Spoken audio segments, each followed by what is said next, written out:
Doctor Javeria है और माशाल्लाह हमारे अस्पताल में कैंसर स्पेशलिस्ट के तौर पे काम कर रही हूँ। अक्टूबर के महीने को पूरी दुनिया में ब्रेस्ट कैंसर अवेयरनेस मंथ यानी छाती के कैंसर की आगाही के महीने के तौर पे मनाया जाता है। इसका मकसद ये होता है कि हम अपनी आवाम में इस बात की आगाही पैदा करें कि छाती का कैंसर क्या है, इसकी क्या वजूहात या रिस्क फैक्टर्स होते हैं और इनसे कैसे बचा जा सकता है और किस तरह इसकी जल्दी तशख़ीस कर जल्दी इलाज मुमकिन है। ब्रेस्ट कैंसर एक ऐसा कैंसर है कि अगर इसकी एक जल्दी तशख़ीस हो जाए तो इसका मुकम्मल इलाज मुमकिन होता है और 90% से ज़्यादा ख़वातीन जो हैं वो स्टेज 1 से लेकर स्टेज 3 तक वाली में मुकम्मल तौर पर सेहतयाब हो जाती हैं। लेकिन एक दफ़ा अगर ये छाती से निकल के जिस्म के दूसरे अज़ा में फैल जाए यानी कि चौथी स्टेज में जिसे स्टेज 4 या आखिरी स्टेज कहा जाता है उसमें चला जाए, तो फिर इसका मुकम्मल ख़ात्मा मुमकिन होना मुश्किल हो जाता है। तो इसलिए ज़रूरी है कि इसकी जल्द तशख़ीस की जाए ताकि आप एक आम इंसान की तरह ज़िंदगी गुज़ार सकें और सेहतयाब हो सकें। इसके लिए नॉर्मल ख़वातीन में भी स्क्रीनिंग टेस्ट जो है वो करवाए जाते हैं। स्क्रीनिंग टेस्ट बेसिकली उन टेस्ट को कहा जाता है जो किसी भी नॉर्मल लोगों में या नॉर्मल ख़वातीन में किया जाता है और वो किसी भी कैंसर की अलामात आने से पहले ही उसकी तशख़ीस कर देता है। यानी इतनी छोटी गिल्टी जो कि अभी आपको महसूस भी नहीं हो रही, वो हम स्क्रीनिंग मैमोग्राफी पे देख सकते हैं। स्क्रीनिंग के लिए मैमोग्राफी के नाम से एक टेस्ट होता है, उसका इस्तेमाल किया जाता है, जो एक किस्म का एक्स-रे होता है छाती का, जिसके अंदर जो है छोटी से छोटी गिल्टियों को भी पकड़ा जा सकता है। और ये जो है तमाम ख़वातीन जो कि 40 या 40 साल से ज़्यादा उम्र की हैं, उनको साल में 1 दफ़ा मैमोग्राफी ज़रूर करवानी चाहिए।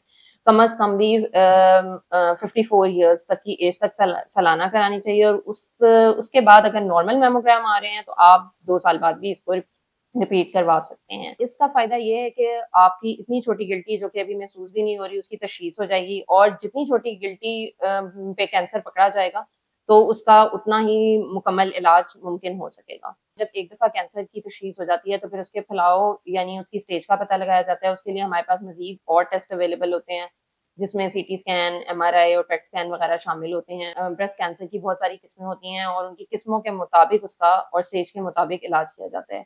ब्रेस्ट कैंसर के इलाज में सर्जरी, कीमोथेरेपी, रेडिएशन थेरेपी यानी शुआएँ और उसके अलावा खाने वाली गोलियाँ जिनको हार्मोनल थेरेपी कहा जाता है, वो ये सब कुछ शामिल होता है। हर मरीज़ का इलाज दूसरे से मुख्तलिफ होता है, वो डिपेंड करता है कि उसकी स्टेज कौन-सी है और उसकी कैंसर की आगे से टाइप कौन-सी है और उसके अलावा उम्र और आपकी जो आपको और बीमारियाँ हैं, उसके लिहाज से आपका इलाज जो है उसमें डिसाइड किया जाता है। अक्सर ख़वातीन आकर ये सवाल करती हैं कि वो कौन से कॉज़ेज़ हैं या रिस्क फैक्टर्स हैं जो जिससे ब्रेस्ट कैंसर हो सकता है। रिस्क फैक्टर बेसिकली उन अवामिल को कहा जाता है जो किसी भी किस्म के कैंसर के खदशे को या रिस्क को बढ़ाते हैं। लेकिन ज़रूरी नहीं है कि अगर ये रिस्क फैक्टर मौजूद हों तो हर उस खातून को कैंसर होगा जिसके अंदर ये अनासर पाए जाएँगे। और ये भी ज़रूरी नहीं है कि ये अगर नहीं है तो कैंसर नहीं होगा। तो लेकिन ये रिस्क फैक्टर्स बेसिकली वो वाले फैक्टर्स होते हैं जो हमारे पास किसी भी कैंसर के रिस्क को बढ़ाते हैं। इसमें छाती के कैंसर में एक तो उम्र का होता है, जैसे किसी भी और कैंसर में उम्र के बढ़ने के साथ-साथ कैंसर का रिस्क बढ़ता है। इसी तरह छाती के कैंसर में भी उम्र के साथ-साथ कैंसर का रिस्क बढ़ता है। लेकिन इसका ये मतलब नहीं है कि यंग ख़वातीन में ये नहीं हो सकता। अब आहिस्ता-आहिस्ता यंग ख़वातीन में भी ब्रेस्ट कैंसर की रिपोर्ट होने की शरह जो है वो बड़ी तेज़ी से इंक्रीज़ कर रही है।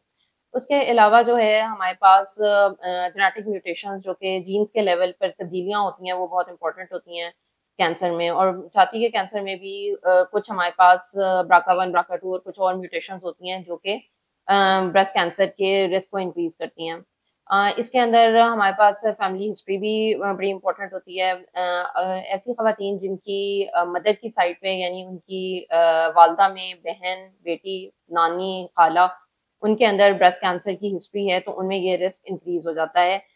अगर आपके एक रिश्तेदार के अंदर आपकी मदर की साइड पे ब्रेस्ट कैंसर का केस है, तो आपका रिस्क बाकी ख़वातीन की निस्बत दुगना हो जाता है और अगर 2 या 2 से ज़्यादा केसेज़ हैं, तो ये 4 से 5 गुना ज़्यादा रिस्क जो है वो बढ़ जाता है। उसके अलावा जो है हमारे पास कुछ और अवामिल होते हैं, उनमें ये है कि माहवारी का 10 साल की उम्र से जल्दी शुरू हो जाना या तो फिर हमारे पास माहवारी का देर से बंद होना जिसको मेनोपॉज़ कहते हैं, तो मेनोपॉज़ का जो है वो हमारे पास देर से बंद होना नॉर्मल एज से यानी 55 इयर्स की एज से बाद में बंद होना।